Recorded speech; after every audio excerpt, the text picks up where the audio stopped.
Ang next guest po natin ay marahil pamilyar po sa inyo, lalo na sa mga mahilig manood ng horror films at content. Isa lang naman siya sa mga nananakot po sa atin, either bilang aswang o kaya naman po ay multo. Kilalanin natin ang horror film at series actress na si Ube Lola. Magandang umaga po and welcome po sa Rise and Shine Pilipinas. This is Prof. Fee together with Diane. Good morning, ma'am. Good morning, everyone. Good morning, Rise and Shine. Oh, good morning, Ube Lola. Naku, oo nga. Ito yung nananakot sa atin sa mga horror films. So, we all know kayo po ay talagang nakilala sa pagganap bilang multo o aswang sa mga pelikula. Pero gusto po naming malaman, Ube Lola, paano po ba kayo nagsimula sa pag-arte? To make the story short, no, I want to thank Cora Buenaventura kasi may shooting nun sa golf club, ay napadaan ako, nanood ako ng shooting. Eh, ang sabi ng director, take energy. So ginawa ko, kasi ang dami ng take. Ginawa ko, nagpatawa ako, then nilapitan ako ni Cora Buenaventura kung gusto ko daw mag-artista. Na-discover. Nag-take kasi sabi ko, yes! Pero comedy. In fairness, so from comedy, nag-transition po kayo sa horror movies. Paano po nangyari yon? Kasi naman, ito si Beth Villarin, nirefer ako kay Direk mo si Javier Reyes. Okay. At nagsimula po doon yung aking Spirit of the Glass 2. Tagal na. So, natatandaan niyo pa po ba yung unang role po ninyo and project? Yun po ba yun, yung Spirit of the Glass? Or meron pa pong naunang Hindi po, role po? After 1 week po, sa pag-uusap namin ni Cora Buenaventura, my mentor, ay ako po ay ginawaan, akala ko po proud ako sa wish ko lang kasi wala doong artista. Abi, anong nangyari po, ay ako yata ay lead eh. Ba? Kagaling. Oo. Nagkataon lang yun, Wala lang mapili ang director. Hindi naman, kasi isa ka rin talaga sa mga prominente pagdating sa ganitong klaseng role, no? May punto si Ma'am. Ano ba? Oo. Taga saan po kayo, Ube Lola? Kaso first time ko po yun eh, wala pa po akong napapatunayan.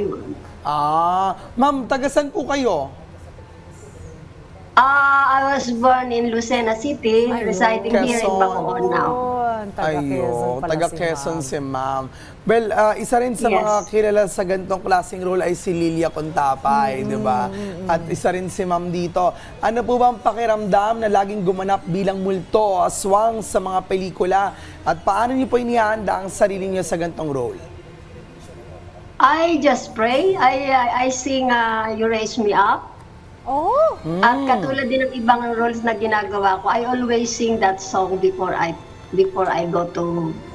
The given character. Before I... Yun pala ang routine, ano? Ni Ube Lola. Bago ang take, oo. You Raise Me Up. Oo, by Josh Kaya mo rin Groban. yung piyesa na yan. No? Oo. Pero You want me to try it? You want me to ay, try? sige po. Pwede po ba makahingi ng Oo sample? nga, isa nga po. Okay, konti lang. You raise me up so I can stand. Maiyak ako in mountain.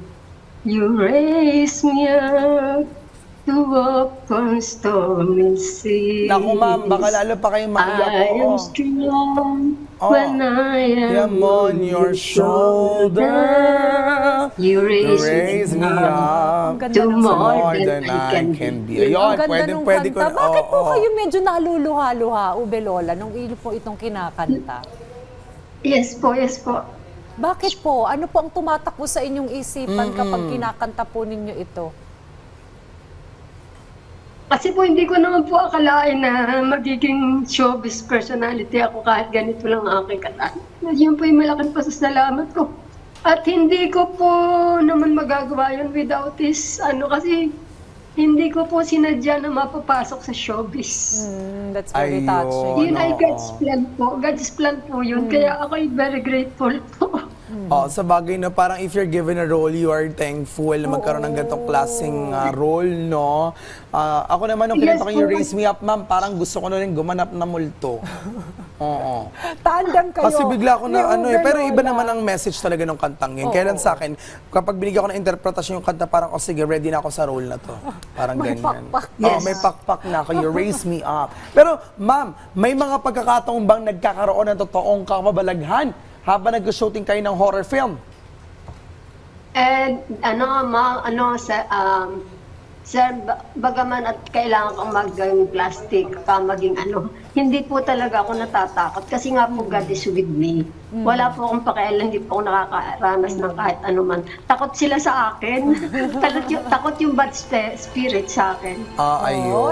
I wanna know, may mga upcoming projects pa si Ube Lola. Ano po ang mga pwede pa naming abangan po sa inyo? Meron ako ngayon na i-renew yung aking kontrata sa DOH Ligtas Philippines. I-renew nila kami ngayon, November 5, may shooting kami. Congratulations po. Ayan. Thank you po, Information ha? po yun. Thank you for sharing your story dito po sa Rise and Shine Pilipinas, Ube Lola. Marami pong salamat Yes. at napaka-interesting at very inspiring din ang kwento ni Ube Lola. Pero sana matakot nyo Pasensya ulit na po, ganito lang talaga ako. Ay, hindi. Naku, No panic girl. Maging mataas pang yung tingin sa inyong sarili dahil hindi po Yes. lahat nabibigyan ng pagkakataon na magkaroon ng ganyang klaseng role, mami. Oo. Thank you po, Ube Thank you Lola. so much. And congratulations po, syempre, sa Thank inyo you, pong career. Rise and Shine. Thank you, Pilipinas. PTV4. Thank you, ladies and gentlemen. Ube Lola. Thank you so